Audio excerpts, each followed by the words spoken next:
오늘은 시편 36편 말씀입니다. 오늘 본문은 과연 우리 인간은 어떤 존재인가에 대해서 말씀하고 있고 또 하나님께서는 이런 인간을 구원하시기 위해 인자하심을 베풀어 주실 것을 말씀하고 있고 또 하나님 인자하심의 결과, 곧 그 메시아 예수님 구원 사역의 결과에 대해서 말씀하고 있고 또 구원을 받은 하나님의 백성은 하나님의 사랑과 자비와 긍휼과 돌보심 속에서 살아갈 것을 말씀하고 있습니다. 그러면 어떻게 말씀하고 있습니까? 오늘은 이에 대해서 알아보고 은혜를 나누고자 합니다. 먼저 오늘 본문은 과연 우리 인간은 어떤 존재인가에 대해서 말씀하고 있습니다. 오늘 본문 시편 36편 1절부터 4절에 악인의 죄열이 내 마음에 이르기를 그 목전에는 하나님을 두려워함이 없다 하니 저가 스스로 자긍하기를 자기 죄악이 드러나지 아니하고 미워함을 받지도 아니하리라 함이로다. 그 입의 말은 죄악과 괴휼이라 지혜와 선행을 그쳤도다. 저는 그 침상에서 죄악을 꾀하며 스스로 불선한 길에 서고 악을 싫어하지 아니하는도다 하고 말씀하고 있습니다. 악인의 죄열이 내 마음에 이르기를. 먼저 여기에서 1인칭 나는 다윗으로 부패하고 타락한 죄가 왕 노릇하고 있는 우리 모든 인간을 대표하고 있습니다. 또 여기에서 악인의 죄열이 내 마음에 이르기를 문자적으로 다시 번역해보면 내 마음 가운데 사악한 죄의 신탁이 있다라고 할 수 있습니다. 그런데 이 신탁이라는 말이 대단히 어렵습니다. 이 신탁은 히브리어로는 네옴이라고 하고 성경 전체에서는 370번 정도 나오고 있는데 주로 여호와의 신탁, 곧 여호와의 말씀이니라라고 하는 관용구로 사용되고 있습니다. 곧 이는 선지자들이 하나님의 말씀을 선포하고 난 뒤에 그 말씀의 권위와 확실성을 보증하기 위해 문장 끝에 찍는 공식 인장과도 같다고 할 수 있습니다. 다시 말해 이것은 선지자 자신의 개인적인 생각이나 의견이 아니라 하나님께서 주신 하나님의 입에서 나온 절대적인 선포라는 것입니다. 아니, 이는 하나님의 절대적인 권위를 가진 말씀이요, 명령이라는 것입니다. 그러니 너희가 반드시 이를 경청해야 한다는 것이고 반드시 이에 순복함으로 행해야 한다는 것입니다. 그런데 여기에서 이 거룩한 단어를 사악한 죄에 갖다 붙이고 있습니다. 곧 내 마음 가운데 사악한 죄의 신탁이 있다는 것입니다. 아니, 지금 내 마음 깊은 곳에는 사악한 죄가 내리는 명령, 말씀, 부추김, 충동, 속삭임 등이 있다는 것입니다. 마치 하나님의 말씀처럼 절대적인 권위를 가진, 아니, 이에 순복할 수밖에 없는 그런 죄의 신탁이 있다는 것입니다. 어떻습니까? 물론 이는 의인법적인 표현으로 우리 인간의 내면에는 죄가 왕 노릇하면서 명령하고 그 사람을 지배하고 있다는 섬뜩한 현실을 고발하고 있습니다. 곧 사악한 죄가 우리 인간의 마음속에서 마치 하나님처럼 명령을 내리고 마치 절대적인 권위를 가진 왕처럼 군림하고 있다는 사실을 풍자처럼 표현하고 있는 것입니다. 그렇습니다.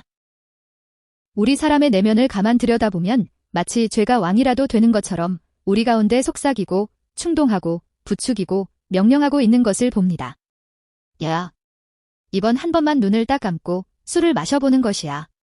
야, 이번 주는 교회에 가는 대신에 산에 놀러 가는 것이야 하고 늘 죄가 속삭이고 충동하고 명령하고 있는 것을 볼 수 있습니다. 바울도 로마서 5장 21절에서 죄가 사망 안에서 왕 노릇한 것 같이 하고 마치 이 죄가 왕이라도 되는 것처럼 그 보좌에 앉아 명령을 내리고 있는 것처럼 표현하고 있습니다. 또 로마서 7장 23절에서도 내 지체 속에서 한 다른 법이 내 마음의 법과 싸워 내 지체 속에 있는 죄의 법 아래로 나를 사로잡아 오는 것을 보는도다 하고 말씀하고 있습니다. 여기에서 법은 강제력을 가진 원리를 뜻합니다. 곧 죄가 내 마음의 의지와는 상관없이 나를 강제로 지배하고 강제로 끌고 가는 절대적인 강제력과 권세를 지닌 것처럼 고백하고 있습니다. 이렇듯 우리 인간은 그 누구나 죄의 절대적인 권세 아래에서 이에 굴복하고 신음하며 살아가고 있는 것을 볼 수 있는데 오늘 본문은 정확히 이에 대해서 말씀하고 있습니다. 그 목전에는 하나님을 두려워함이 없다 하니 여기에서 그는 죄의 신탁, 곧 죄의 속삭임, 죄의 충동, 죄의 명령 등을 받으며 그 아래에서 신음하며 살아가는, 아니 죄의 권세 아래 굴복하며 살아가는 부패하고 타락한 우리 인간을 가리킵니다. 아니, 이는 죄의 권세 아래 굴복하며 살아가는 부패하고 타락한 우리 인간 내면의 자아, 곧 내 안에 있는 내면의 자아를 가리킵니다. 바울도 로마서 3장 18절에서 저희 눈앞에 하나님을 두려워함이 없느니라 함과 같으니라 하고 오늘 본문 말씀을 인용하고 있습니다. 곧 로마서 3장은 우리 인간의 부패함과 타락함을 다루는 대표적인 장입니다. 여기에서 바울은 의인은 없나니 하나도 없으며라고 선언한 뒤 우리 인간이 그 얼마나 부패하고 타락했는지를 증명하기 위해 구약의 여러 구절을 인용하고 있습니다. 그 논증의 마지막 결론이 바로 오늘 본문이 이 말씀 9절입니다. 곧 바울은 이 시편 9절을 인용해서 유대인이나 헬라인이나 할 것 없이 모든 인간이 처한 보편적 타락의 상태를 묘사하고 있습니다. 다시 말해 바울은 오늘 본문에 나오고 있는 그를 죄의 권세 아래 굴복하며 살아가는 부패하고 타락한 우리 인간 내면의 자아를 가리키고 있다고 본 것입니다. 또 여기에서 목전은 그 사람의 관점, 삶의 우선순위, 가치 판단의 기준, 행동 양식 등을 상징하고 있습니다. 곧 여기에서 그 목전에는 하나님을 두려워함이 없다는 우리 인간 내면의 자아, 그 눈앞에는 하나님이라는 존재 자체가 아예 계산에 들어있지 않다는 것입니다. 다시 말해 우리 인간 내면의 자아는 그 어떤 일을 행하는 데 있어서 죄의 신탁, 죄의 명령에 사로잡혀 있기에 오직 부패하고 타락한 욕망만을 쫓아 행한다는 것입니다.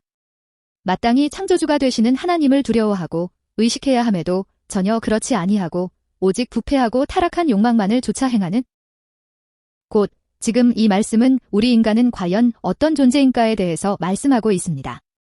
아니, 우리 인간은 저 에덴 동산 이후 너무나도 부패하고 타락해서 온갖 죄악을 범하며 살아가는 존재라는 것입니다. 예를 들면 이번 이란과 이스라엘 전쟁을 보니까 그 세워져 있던 예수님의 동상을 무너뜨리고 또 그 발로 그 동상을 짓밟고 또 도끼로 그 얼굴을 찍음으로 하나님과 기독교를 조롱하고 모독하고 있는 것을 보았습니다. 이는 하나님이 있기는 어디 있느냐는 것입니다. 너희가 믿는 기독교는 다 거짓이라는 것이고 그 누군가 종교를 위해 지어내고 만들어낸 허상일 뿐이라는 것입니다. 이처럼 우리 인간은 하나님의 피조물이면서도 조금도 하나님의 존재를 인정할 줄 모르고 또 찬양하고 높일 줄도 모르는, 아니 하나님을 조금도 두려워할 줄을 모르는 그런 존재라는 것입니다. 그러면 왜 우리 인간은 하나님을 두려워하지 않는다는 것입니까? 저가 스스로 자긍하기를 자기 죄악이 드러나지 아니하고 미워함을 받지도 아니하리라 함이로다. 지금 이 문장은 히브리어 접속사 키가 사용되어서 부패하고 타락한 우리 인간이 하나님을 두려워하지 않는 이유에 대해서 말씀하고 있습니다. 그런데 지금 이 문장은 히브리어 성경에서 가장 번역하기 까다로운 난해한 구절 중에 하나로 손꼽힙니다. 왜냐하면 여기에 번역된 아니하고 아니하리라는 히브리어 원문에는 없는, 다만 문맥적인 의미에서 번역상 추가된 부정어이기 때문입니다. 곧 지금 이 문장을 다시 문자적으로 번역하면 왜냐하면 그는 자기 눈 안에서 자기의 죄를 찾고 미워하는 척하며 스스로를 속이고 있기 때문입니다라고 할 수 있습니다. 곧 오늘 본문에 나오는 자긍하기를이라고 하는 단어는 자첨하다, 속이다, 분류하다라는 뜻입니다. 이런 면에서 지금 이 말씀은 우리 인간의 자기 객관화의 오류, 또 더 나아가 자기 기만의 모습을 보여주고 있습니다. 곧 하나님의 눈이나 하나님의 말씀으로 자기의 죄를 찾는 것이 아니라 자기의 눈으로 자기의 죄악을 찾는 자기 객관화의 오류를 보여주고 있습니다. 예를 들면 어두운 방 안에서는 먼지가 잘 보이지 않습니다. 그렇지만 아침에 강렬한 햇빛이 문풍지 사이로 비추게 되면 방 안에 있던 무수한 먼지들이 다 드러나는 것을 볼 수 있습니다. 역시 마찬가지로 우리 인간이 하나님의 눈이라는 강렬한 빛 앞에 서게 되면 내 안에 있는 모든 죄악이 낱낱이 드러나게 되는 법입니다. 그런데 그렇지 아니하고 자기의 눈이라는 왜곡된 필터로 자기 자신을 바라보기 때문에 그 필터 안에서 나의 추악한 죄는 다 걸러지게 되고 감추어지게 되고 자기 자신의 의로움만 남게 되는 것입니다. 그러하다 보니까 자기 자신 정도는 다른 사람들보다도 훨씬 더 의롭고 죄가 없다고 스스로 분류하고 속이는 자기 기만의 모습 또한 나타나게 되는 것입니다. 곧 자기 자신은 스스로 죄를 찾을 줄도 알고 또 그 죄를 미워할 줄도 아는 꽤 괜찮은 사람, 꽤 의로운 사람이라는 것입니다. 또 그러하다 보니까 설령 하나님이 있고 하나님의 심판이 있다고 하더라도 결코 하나님은 자신들의 죄를 찾아내지도 못하시리라는 것이고 또 더 나아가 미워하지도 아니하시리라는 것입니다. 이처럼 우리 인간은 자기 자신을 스스로 속이는 자들이기에 하나님을 두려워하지 않는다는 것입니다. 저도 제가 중학교 다닐 때 목사님이 말씀하시기를 우리는 모두 다 죄인입니다라고 하면 제 스스로 생각하기를 왜 내가 죄인이지? 나 정도면 착하다고 할 수 있는 것 아닌가 하고 생각했습니다. 물론 이처럼 생각한 것은 그때는 제가 죄가 무엇인지도 잘 모르고 하나님도 모르고 하나님의 심판에 대해서도 잘 몰랐기 때문입니다. 그렇지만 제가 나중에 알고 보니까 죄라고 하는 것은 단순히 도덕적인 잘못만을 가리키고 있는 것이 아니라 하나님과의 관계가 끊어진 것 자체가 죄의 뿌리요. 죄의 본질이라는 것을 알게 되었습니다. 곧 내가 하나님을 떠나서 하나님을 찬양하지 않는 것, 하나님을 뜨겁게 사랑하지 않는 것, 내 욕심과 탐욕대로 살아가는 것, 또 내 원수를 용서하지 못하고 사랑하지 못하는 것 등 이런 모든 것들이 죄라는 것을 알게 되었습니다. 아니, 내 삶의 모든 것들이 다 죄라는 것을 깨닫게 되었던 것입니다. 이처럼 우리 인간은 죄가 무엇인지를 알지 못하고 또 스스로 자신을 의롭다고 착각하고 또 스스로 자기 자신을 속이는 또 그 결과 하나님을 조금도 두려워하지 않는 그런 존재라는 것입니다. 그렇지만 실제로는 어떤 존재라는 것입니까? 그 입의 말은 죄악과 괴휼이라 지혜와 선행을 그쳤도다. 여기에서 그 입의 말은 제유법적 표현으로 우리 인간의 말과 행위와 생각과 감정과 모든 것들을 대표하고 있습니다. 여기에서는 그 가운데에서도 특별히 우리 인간이 내뱉는 말에 집중하고 있습니다. 곧 우리 인간은 입만 열었다라고 하면 그 입술로부터 온갖 거짓말과 속임과 사기와 폭력과 불법과 부정과 악독이 쏟아져 나오는 그런 자들이라는 것입니다. 아니, 우리 인간이 생각하고 말하고 행하는 모든 것들이 죄악이고 사기이고 거짓이고 배반이고 방탕이고 불법이라는 것입니다. 또 여기에서 지혜는 하나님이 계시다는 것을 믿고 하나님을 찬양하고 높이면서 살아가는, 아니, 하나님의 심판을 두려워함으로 살아가는 것을 말합니다. 또 여기에서 선행은 오직 하나님 앞에서 하나님을 의식하고 생각함으로 그 하나님의 말씀을 좇아서 살아가는, 아니, 우리 하나님께서 미워하시고 진노하시는 죄악들을 멀리하고 또 더 나아가서는 다른 사람을 이해하고 용서하고 배려하고 원수를 사랑하기까지 하면서 살아가는 것을 말합니다. 그런데 우리 인간은 이런 지혜나 선을 행할 줄도 모르는, 아니, 이런 지혜와 선행을 멈추어 버린 그런 존재라는 것입니다. 가끔은 지혜롭게 행하다가도 또 때로는 어리석게 행하기도 하는, 때로는 선을 행하기도 하고 악을 행하기도 하는 그런 존재가 아니라는 것입니다. 그렇지 아니하고 오직 악행만을 일삼는 온갖 악취가 다 쏟아져 나오는, 그래서 하나님께 가까이 나아갈 수도 없고 설 수도 없는, 아니, 영원히 심판을 받아 죽을 수밖에 없는 그런 존재라는 것입니다. 저는 그 침상에서 죄악을 꾀하며 스스로 불선한 길에 서고 악을 싫어하지 아니하는도다. 심지어는 그 침상에서부터 죄악을 생각하고 계획하고 꾀하는 그 침상에서부터 내가 어떻게 하면 저놈이 가진 돈을 다 빼앗을 수 있을까? 내가 어떻게 하면 저놈보다 더 좋은 위치, 더 좋은 자리를 차지할 수 있을까? 라고 생각하면서 늘 죄악만을 궁리하고 실천하는, 곧 죄악된 길에 서기를 매우 기뻐하고 온갖 악행을 일삼기를 기뻐하는, 누가 그러하다는 것입니까? 바로 우리 인간이 그러하다는 것입니다. 이처럼 우리 인간은 도저히 구제를 받을 수 없는, 도저히 고침을 받을 수 없는, 결코 그 스스로는 구원을 받을 수 없는 그런 존재라는 것입니다. 아니, 이처럼 우리 인간은 하나님으로부터 심판을 받고 영원히 죽을 수밖에 없는 그런 존재라는 것입니다. 두 번째로, 오늘 본문은 하나님께서는 이런 인간을 구원하시기 위해 인자하심을 베풀어 주실 것을 말씀하고 있습니다. 오늘 본문 시편 36편 5절부터 6절에 여호와여 주의 인자하심이 하늘에 있고 주의 성실하심이 공중에 사무쳤으며 주의 의는 하나님의 산들과 같고 주의 판단은 큰 바다와 일반이라 여호와여 주는 사람과 짐승을 보호하시나이다 하고 말씀하고 있습니다. 여호와여 주의 인자하심이 하늘에 있고 주의 성실하심이 공중에 사무쳤으며, 이제 장차 때가 되면 하나님의 인자하심과 성실하심이 하늘 위와 공중에까지 넘쳐나게 될 것을 말씀하고 있습니다. 여기에서 인자하심은 하나님의 언약적 사랑을 나타내고 있고 또 여기 성실하심은 그 언약적 사랑에 대한 하나님의 신실하심을 나타내고 있습니다. 곧 하나님께서는 영원전에 자기 백성을 택하시고 그 백성을 구원하시기 위한 구원 계획을 베풀어 오셨습니다. 그 구원 계획은 그 독생자를 보내어 주시고 십자가에 달려 피 흘려 죽게 하심으로 이를 믿는 자마다 모든 죄를 제거해 주시고 값없이 의롭다고 칭해 주심으로 구원해 주시리라는 것이었습니다. 그러면 그 얼마나 우리를 사랑하시면 그 독생자를 내어주시고 십자가에 달려 피 흘려 죽게까지 하시겠습니까? 바로 이것이 하나님의 진자하심, 그 언약적 사랑입니다. 또 이런 언약적 사랑을 위해 변경하거나 포기하지 아니하시고 열심을 다해 이루시는 것, 바로 이것이 하나님의 성실하심, 곧 신실하심입니다. 곧 이제 때가 되면 이런 하나님의 인자하심과 성실하심이 하늘 위와 공중에까지 넘쳐나게 되리라는 것입니다. 다시 말해, 이제 때가 되면 하나님의 구원 계획대로 그 독생자가 오셔서 십자가에 달려 피 흘려 죽으심으로 그 택하신 백성들의 모든 죄를 제거해 주시고 값없이 의롭다고 칭해 주심으로 구원해 주시리라는 것입니다. 그러면 이런 하나님의 인자하심과 성실하심이 하늘 위와 공중에까지 넘쳐나게 되리라는 것입니다.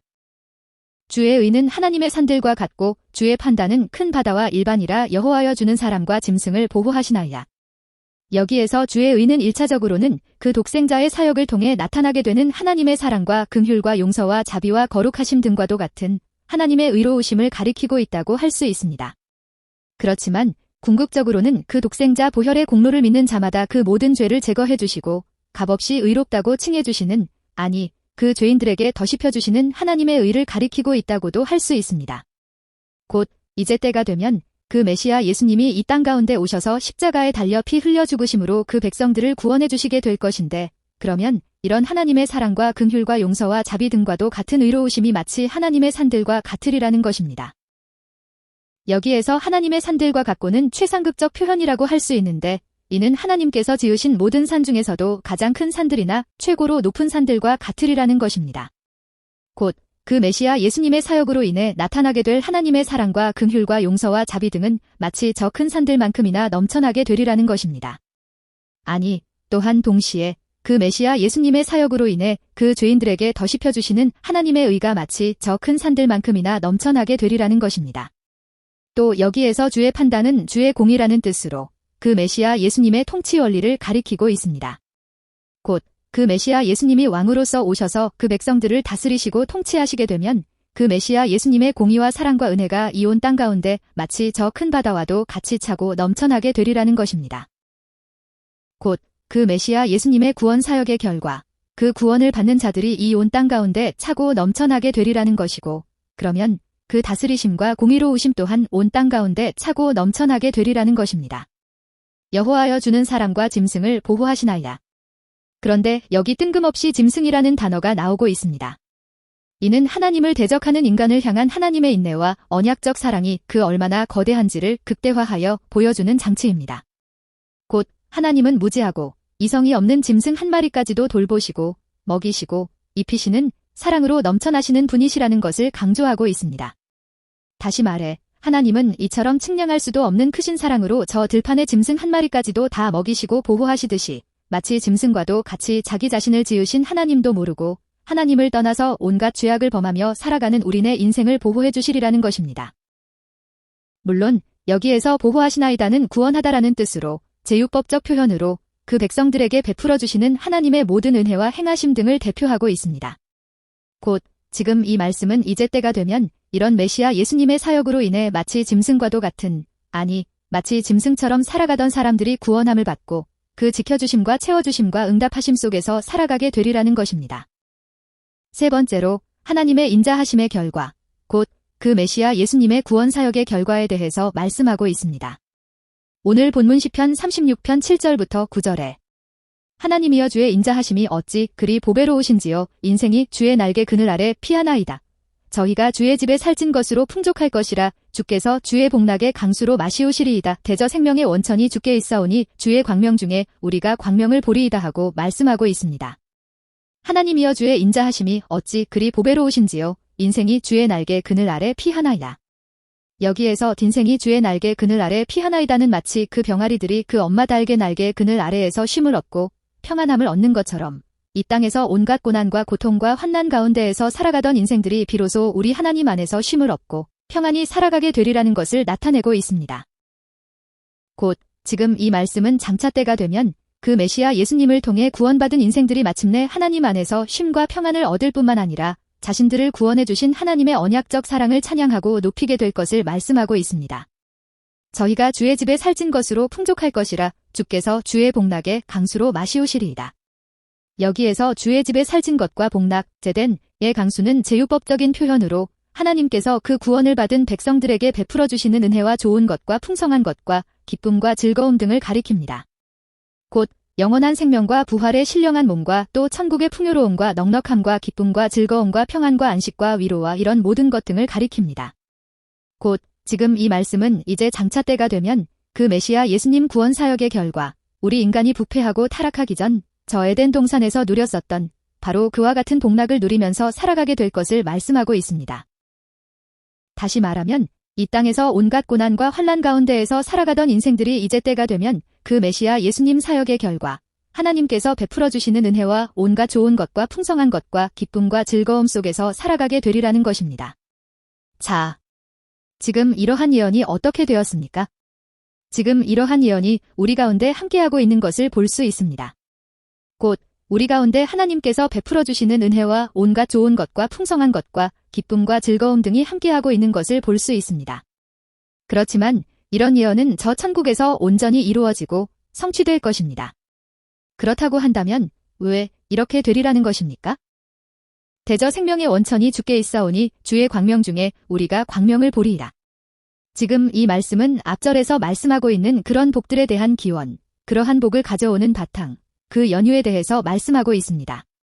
여기에서 생명은 하나님과의 관계성 속에서 생각해야 합니다.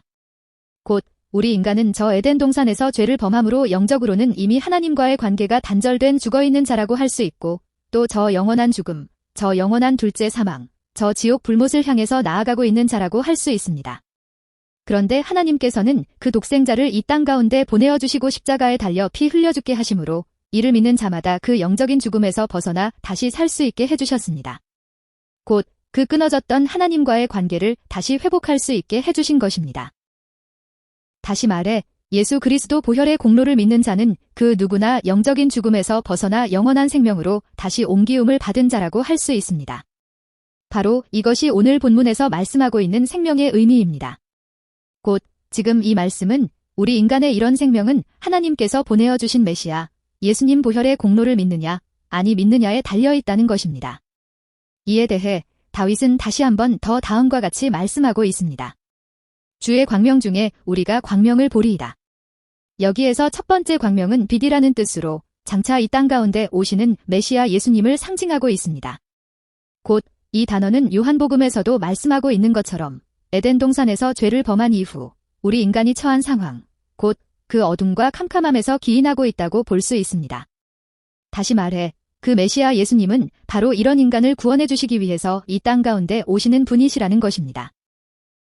곧 그 메시아 예수님은 마치 빛과도 같이 마치 빛이 오면 어둠이 물러가는 것처럼 우리 인간이 처해 있는 이런 어둠과 캄캄함을 물러가게 해주시는 분이시라는 의미입니다. 곧 오늘 본문은 그 빛 안에서 다시 이야기하면 그 메시아 예수님만에서 그 구원을 받은 자들이 빛을 보게 되리라는 것입니다. 이것이 무슨 의미입니까?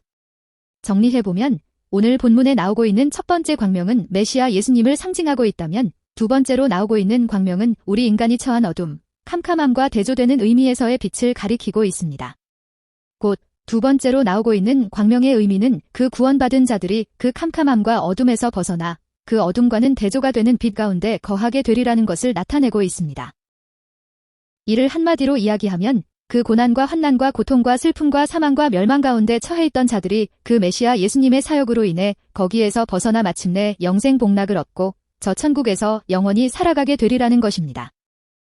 마지막으로 구원을 받은 하나님의 백성은 하나님의 사랑과 자비와 돌보심 속에서 살아갈 것을 말씀하고 있습니다.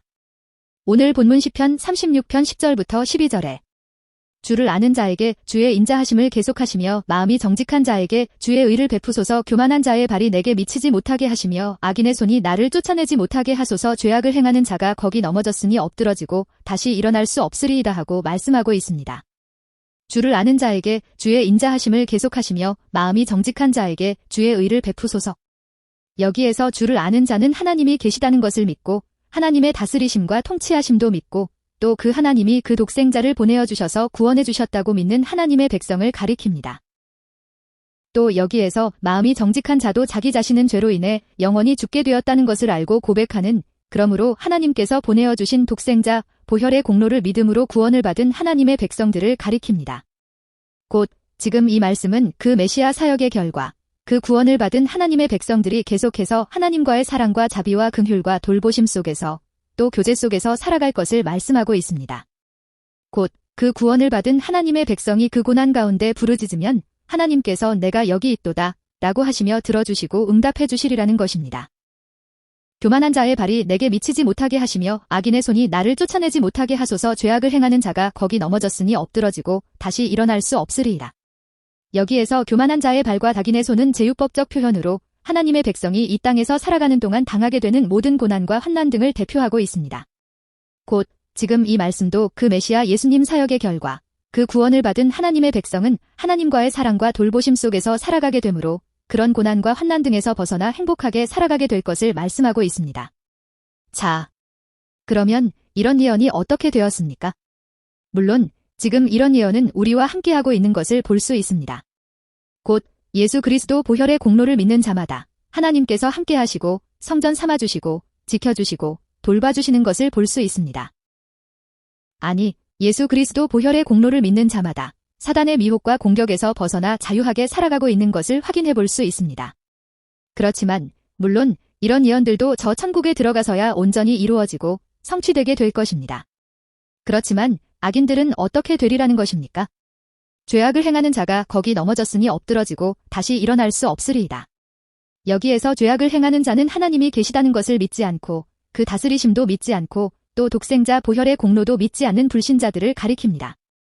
또 여기에서 거기라고 하는 것은 거기, 그때라는 뜻으로 그 메시아 예수님을 가리킬 수도 있고 또 그 메시아 예수님 당시를 가리킬 수도 있습니다. 또 여기 넘어졌으니는 예언적 완료형으로 장래 확신을 나타내고 있습니다. 곧 장차 하나님의 존재도 믿지 않고 그 구원 계획도 믿지 않는 그 불신자들은 반드시 그 메시아 예수님에게 걸려 넘어지리라는 것입니다. 다시 말해 그 불신자들은 그 메시아 예수님을 내 구원주이시오 하나님이시라고 받아들이지를 못하고 오히려 시험이 들고 넘어지리라는 것입니다. 그러면 이 예언이 어떻게 되었습니까? 예수님이 이 땅 가운데 오셨을 때 그 고향 나사렛 사람들은 예수님의 성장 과정을 지켜보았기에 저 사람은 목수의 아들이 아니냐는 선입견 때문에 예수님을 메시아로 받아들이기 어려워했던 것을 보게 됩니다. 또 당시 종교 지도자들도 예수님과 가장 격렬하게 충돌했던 집단입니다. 왜냐하면 예수님이 안식일에 병자를 고치고 또 죄인 및 세리들과 함께 식사하시며 자신들의 전통보다는 본질적인 사랑과 율법의 정신을 강조했기 때문입니다. 특히나 예수님은 자신들을 향하여 독사의 자식들이라고 비판하기를 일삼았고 이로 인해 이들의 자존심과 기득권이 심하게 무너져 내렸기 때문입니다. 어쨌거나 오늘 본문은 그 메시아 예수님으로 인해 걸려 넘어지게 되는 자들은 엎드러지게 되고 다시는 일어날 수 없으리라고 선포하고 있습니다. 여기에서 엎드러지고는 내던져지다라는 뜻으로 이들이 저 영원한 지옥 불목 가운데 내던져지게 될 것을 경고하고 있습니다. 또 여기 다시 일어날 수 없으리이다는 그 지옥 불못에서 다시는 빠져나올 수 없으리라는 것을 나타내고 있습니다. 곧 저 불신자들이 그 메시아 예수님을 믿지 않고 걸려 넘어지게 되면 저 영원한 지옥 불목 가운데 내던져져서 다시는 거기에서 빠져나올 수가 없으리라는 것입니다. 악인의 죄열이 내 마음에 이르기를 예수님, 감사합니다. 고맙습니다. 사랑합니다. 2000년 전 육신의 몸을 입으시고 이 땅 가운데 오셔서 십자가에 달려 피 흘려 죽으심으로 저희를 구원해 주신 것을 감사하옵고 감사를 드립니다. 지금 우리 가운데 예수님 사역의 결과 우리 하나님의 인자하심과 신실하심과 의로우심과 공의로우심이 이 온 땅 가운데 넘쳐나고 있는 것을 보게 됩니다. 참으로 이런 구원을 기뻐하고 예수 그리스도 보혈의 공로를 믿음으로 저 천국에 들어가는 자들이 될 수 있도록 복 내려주옵소서. 예수님의 이름으로 축복하며 기도합니다. 아멘.